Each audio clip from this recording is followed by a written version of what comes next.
Hiya, it's Jackie from Parent Plus. It's my turn tonight. I don't like being in front of the camera, and I'm so glad that Sari did the self-esteem bit last night because I'm feeling lots of things in my body right now. But we're thinking the more we do this, the better and the easier it's going to be. So first of all, hello. I want to just ask you to comment or say hi if you're on, so I actually can see if I'm talking to anybody. It's all about support, it's all about helping. We're not here to do the hard sell or anything, so please like and share. There should be a thumbs up somewhere that you can click on so that you can actually follow us live, which is really good. Sari, are you there? Can you just click or comment or something so I know that I'm actually live and it's working? Because I'm doing this on my iPad instead of on my phone because I thought my arm might hurt. I'll just keep going anyway. So like I said, we want to just spread the word and support as many people as we can. That's why we've got the Facebook group and the private group. So it's confidential. If you want to private message us, that's fine as well. So I'll crack on and I'll start talking about star charts, rewards and consequences. The good, the bad and the ugly, which is what it's all about tonight. Before I start, I want to just give you a warning. I did do these ones. Notice the deliberate mistake. I thought they were quite cool. I did 3 of those, but as you can see, they're all back to front. So quickly before I started, I had to do another one, and there it is. So before we start, I just want to warn you that star charts are not for the faint-hearted. You need to proceed with caution. The other warning is you're going to be the bad guy, so you might as well get used to that. And you're going to have to be strong. And finally, they're hard work, time consuming, and believe it or not, when you first start doing them, it's likely that the kids' behaviour is going to get worse instead of better. So it's not what you want to do.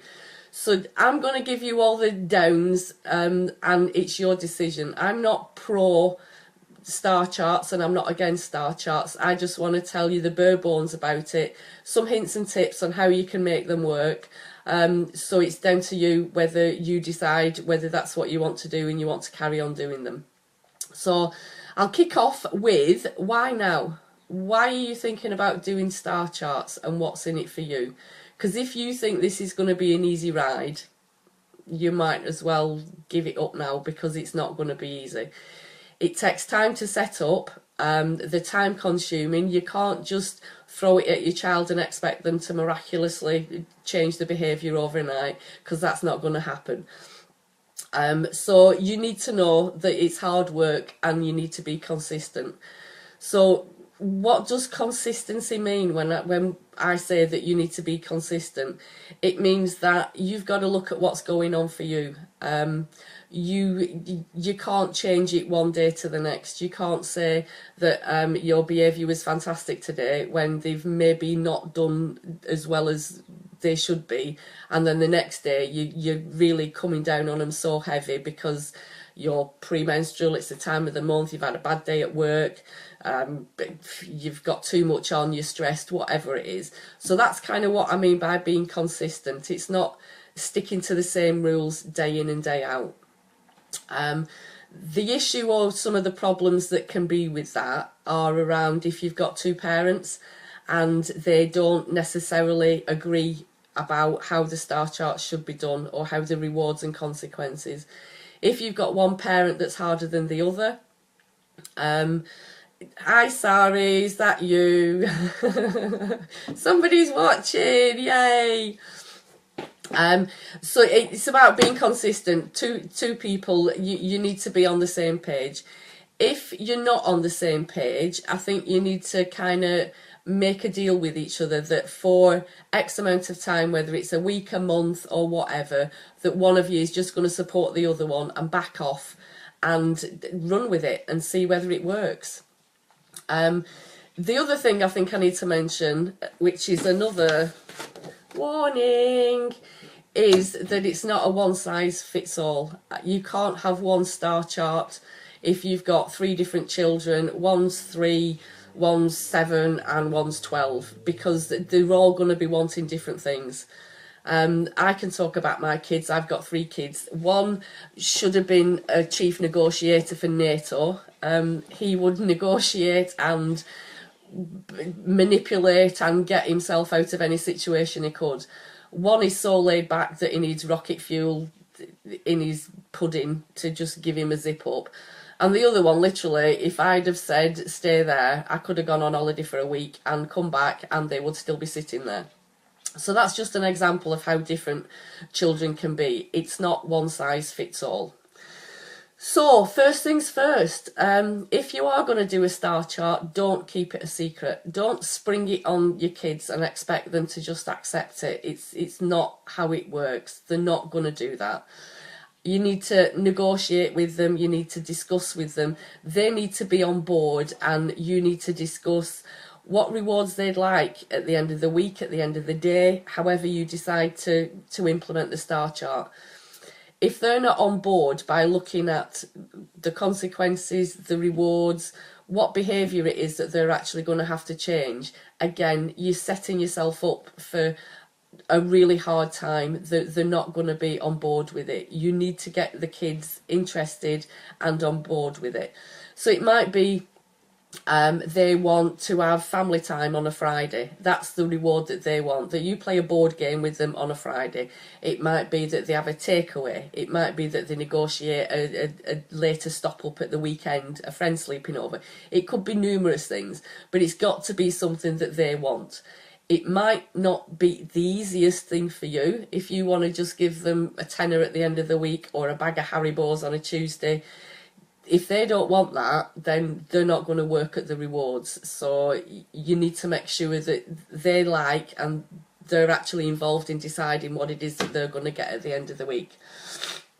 The other thing I need to give you a warning about is not leaking. When I talk about leaking, it's about you being negative about certain things. Setting them up to fail, warnings. A warning about warnings. I personally don't like warnings. I think warnings blur the boundaries. If you give a kid a warning and say, if you do that again, this is going to happen, they've already done it once and nothing happened. So they're going to push the boundary and see how many times they can do it and nothing happens. So I'm fine, similar to what Sari was saying last night with the night before with the bedtime routines, giving them a run up to it. It's bedtime in half an hour, you need to get ready to turn your game off. It's 15 minutes now, you need to be finishing up on what you're doing. That's not a warning. If they've got to come off at 9 o'clock, that's it. 9 o'clock, it's off. There's no coming in at 9:05 and saying, oh, I said you needed to be off at 9 o'clock, come on now. That's a broken rule, that's it, end of. They've broken the rules, so they don't get a reward for that particular thing. The other thing I think it's worth mentioning before you set things up, some kids need instant gratification. Some kids are fine by having the reward at the end of the week on a Friday. Other children, it's not going to work. If you've got a child that really struggles with the behaviour, they might need a reward at the end of every day. They might need it at the end of the morning, the afternoon. They might need it separated into 3 times a day. I don't necessarily think that instant gratification... Oh, hi, Michelle. Are you there? I'm not getting any notifications on this. I don't know if I've pushed the wrong button or anything. But hi, Michelle. Instant gratification, yeah. I think we need to try and help our children to not need instant gratification, to be able to hold off to get the gratification at the end of the week. I think it encourages children to want things now. I want this and I want it now. But when you first start with a star chart, especially with younger children, Friday is forever away. So to expect them... Hi! To expect them to carry on doing this for a week if they need something at the end of every day, just to keep them on track and to let them know that they're doing okay. I don't see anything wrong in that when you first start it up. The more they get used to it, the longer they're going to be able to go before they get the rewards. So that's one thing. The other thing when I talk about not leaking, I think one of the things I mean is if your child has a really good day on a Monday and a really good day on a Tuesday, Wednesday's a bit iffy, Thursday's okay, Friday, the poop hits the fan. It's a horrendous day. They don't do anything. What are you going to do as a parent? Are you going to say, right, that's it, end of, you were horrendous today, you're not getting nothing? That's not going to work. It's kind of like you going into work and doing a fantastic job on a Monday, Tuesday, Wednesday, Thursday. Friday you have a day off sick and your boss refuses to pay you because you didn't come in on Friday. So there's something about holding on to when they're good, encouraging them, and not necessarily overlooking the bad stuff, but not focusing on it. You need to be focusing on the positive for a star chart to work, as opposed to giving them lots of consequences when it's not working. But we will talk about consequences later on. You need to be tough sometimes.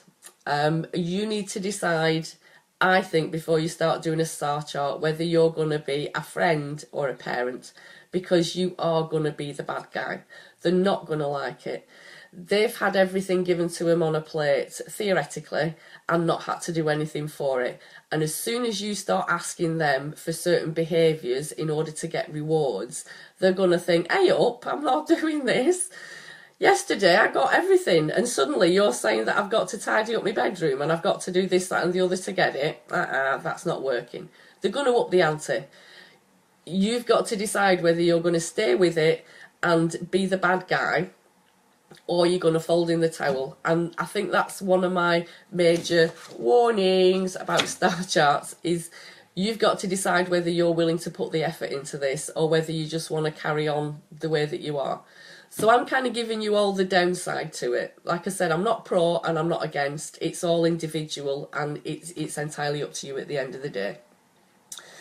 So, the rewards, again, you got to use the rewards that they want and not ones that you're willing to give. I think sometimes, and I'm guilty of this, we can be lazy as parents. We don't want to put the effort in. And if throwing them a tenner at the end of the week is good enough, then why are we going to put ourselves out and spend half an hour playing a board game that we really don't want to be doing? Or sitting and watching Bambi for the millionth time because that's what our kids want to do. But like I said, the reward's got to be something that they want to do. You might have to think outside the box. You know, your kid might come up with something random. Disney World, yeah, that's not going to happen. So you're going to have to compromise, and you are going to have to think outside the box. The other thing is, there's more than one way to skin a cat. That was one of my mum's favourite sayings, and I often use that. If I'm going to get what I want at the end of the day, sometimes it might seem like I back down, but I'm looking further down the road. So if one of the things on the star chart is, I don't know, I'll discuss what sort of things you can put on the star chart later on, but if it's being thoughtful or kind, and you don't think that your child has been very thoughtful or very kind at all today, there will be something that you can pick up on. It might be that they didn't slam the door. It could be that they put the seatbelt on in the car. It could be anything. You need to pick up on those little things to encourage the children to want more of it. That's what I mean by there's more than one way to skin a cat, and to pick your battles.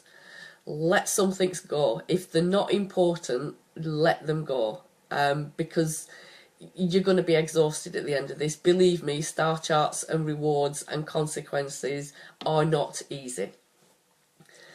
So when you are drawing up your charts, I think one of the things that I would say to you, what I've learned from having many a foster child, is that you need to be specific. Saying to a child, be polite, what does that mean? I'm not making assumptions about anybody's family. Some of the kids that we had, some of their families, being polite was not thumping somebody in the face. So for me to say be polite, it was a bit vague. You got to break it down to the minimum. It's got to be black and white. No hitting, no kicking, no swearing, no spitting. you can't, if one of your rules is no hitting, you can't hit somebody a little bit. You've either hit them or you've not. So that's a rule broken. If it's no spitting, if they spit, you don't spit a little bit. It's like all or nothing. So they're really clear. There's no negotiating. There's no, oh, but I did this because of that or whatever. It's a broken rule, end of. So part of a star chart and a reward can be about broken rules. You know, no hitting, no kicking, no swearing, no hitting your sister, no getting up from the table when you've had your tea, all those sort of things. Another part of, oh, hi Joe, hi Cal, God, there's people, hello. One of the other things is about encouraging certain types of behaviour. So when I said before about being polite, you can have be polite, be thoughtful, be cooperative. It's a really good way of encouraging increased language in younger children. And at the end of the day, when you're going through the star chart, you can discuss it. What have you done today that was cooperative, where you've cooperated with somebody? What have you done that was polite? How did you use your manners? So you're asking them, and they're starting to get the gist of what using manners is, what being polite is, what it means to cooperate, how have I been thoughtful, how have I been kind, all these things. So it can be used in lots of different ways once it's set up and it's done properly. So yeah, I think one of the other things that I wanted to mention is that you need to be on board.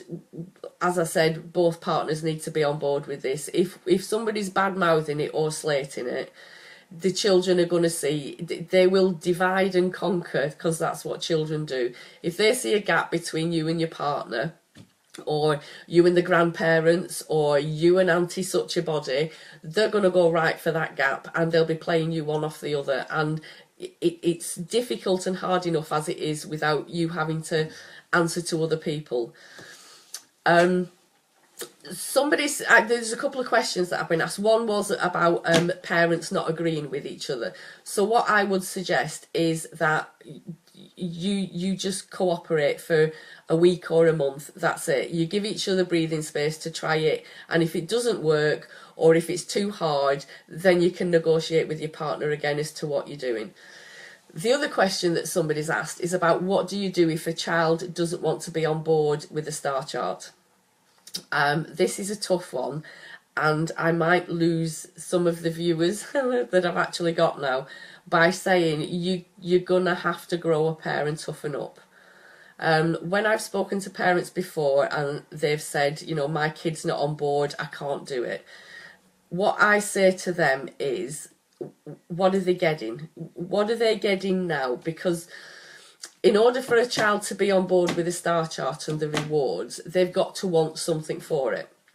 If the child is getting everything handed to them on a plate, why should they do it? Why should they get on board with it? This particular parent said, oh no, he doesn't get anything. He doesn't get anything. So I said to her, so he doesn't have a phone? She said, oh yeah, he has his phone. I said, and where does he get his credit from? Oh, we top it up every week for him. Okay, and what about after school clubs? Yeah, we take him there. So basically this child was getting everything he wanted, and the parents couldn't understand why the reward chart wasn't working. Sometimes you got to be cruel to be kind, and you need to take certain things away. So if your child goes to a lot of after school clubs, you've got the decision. I'm not saying what's right and what's wrong, but one of the things you can do is to stop taking them, stop running them around, stop giving them money for things that they want, stop putting credit on the phone. You need to let them know that that's the way that the world works sometimes. Sometimes we have to toe the line in order to get the things that we want. And this is where the issue around the behaviour getting worse. They're not going to like it. They're not going to like the fact that things have suddenly changed, which again is why it's really important that you need to discuss this with your kids first. You need to negotiate with them, and you need to talk to them and tell them how it's going to be from here on out. Set a date for it. Tomorrow, Saturday, I'm going to introduce this reward system, and this is how it's going to be. And you might have to change it. You might need to jiggle it around. You might need to decide that the rewards aren't working. Don't be frightened of doling the stuff on. If they don't hit for a day and you want to give them 100 points or 1,000 points, that's fine. Don't worry about it. What you've got to work out is how many points they need for things at the end of the week. So if it's going to be £10, it might be that they've got to have 1,000 points for it. So basically, you need to be working on. They need about, I don't know, 130 points a day in order to get the £10 at the end of it.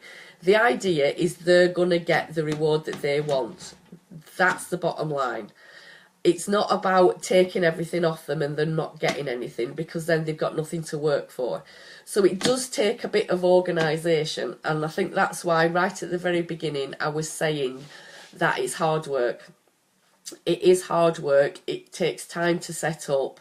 It's not just a matter of getting a couple of stickers and sticking them on a Monday and expecting your children to, 1, enjoy it, 2, work for the rewards, and 3, change the behaviour. I don't think that's how it's going to work.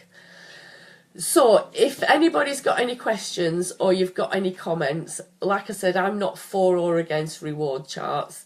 I'm probably going to do a part 2 on this, on the type of things that you can put on a reward chart. What do you do if the poo hits the fan and it all goes, it's up, so to speak? Ask questions, follow us, like us. Even after we've stopped being live, you can still comment on these when they're actually in the group. Excuse me, and we will see the comments, so we will get back to you. If you want to private message us, that's absolutely fine. And like I said, let's spread the word and help and support as many parents, carers, grandparents, whoever that we can do. We're not going to give you the hard sell on things. We just want you to like and share it and get the word out there. So thanks for being here. And whether it's me or Sari tomorrow, we're going to keep doing these. You might get fed up of us, but we're going to keep slogging on with them. And hopefully we'll get better and I'll be able to do some half decent signs for you next time. Have a good night and I'll speak to you soon. Take care.